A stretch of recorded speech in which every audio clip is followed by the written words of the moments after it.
The Terrible Two Go Wild. Chapter 14. Miles and Niles had planned on a leisurely stroll back to their hideout. They wanted to relive all the best moments for their recent successful caper and spend some time on one of their summer projects, learning to identify every tree in the forest. Yanni Valley Regal Park, an outdoor vacational area, was home to more than 200 different kinds of hardwood trees, each one beautiful in its own distinct way. It'll take many pages of this book to catalog the trees boys had passed, even longer with adjustedness. Unfortunately, there's no time for our Sylvian Institute. The Terrible Two had only just reviewing their prank. Miles and Niles doing a devastatingly accurate impression of Josh Barkin when the sound of the bell rang through the trees, which in the cluded cottonwood box elder quacking a paean. Miles and Niles dropped their ladder and ran towards the bell. Chapter 15. Principal Barkin found himself at the bottom of a hole. By some stroke of luck, his fall had been broken by a thick cushion of hay. He buried his nose in the straw, inhaled its grassy smell, and sighed.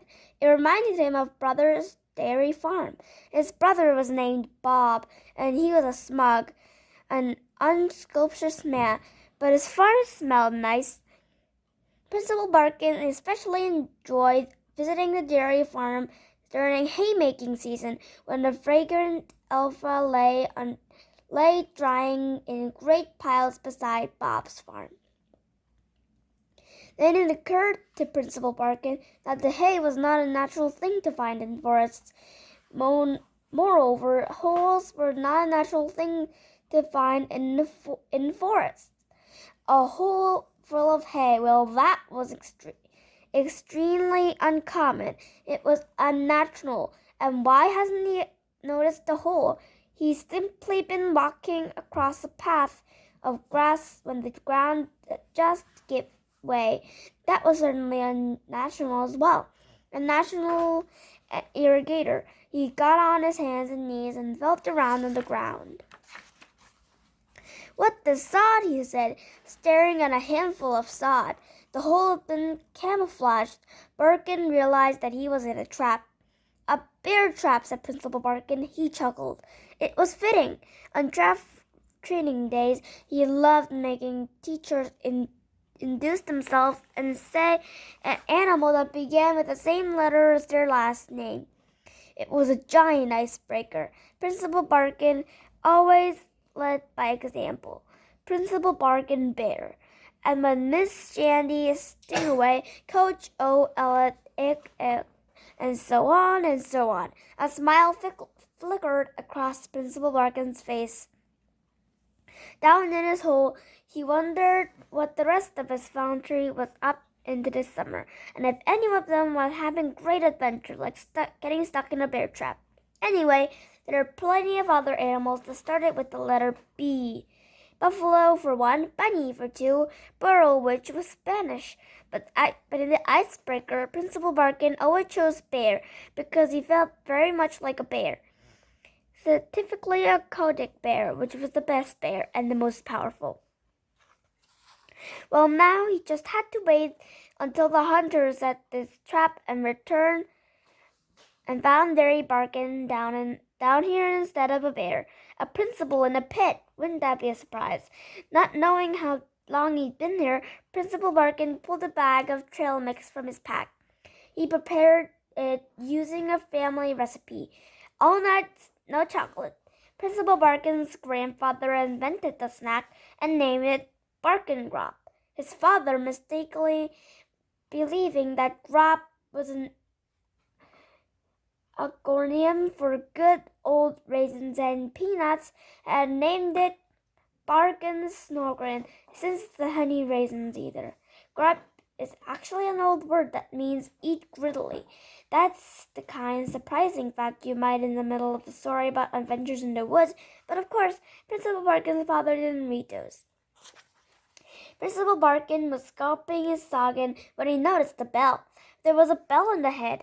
Hey, practically obscured by some sod. That was odd. This was even odder. The bell had a note attached. Since bears cannot read, Barkin immediately received assessment.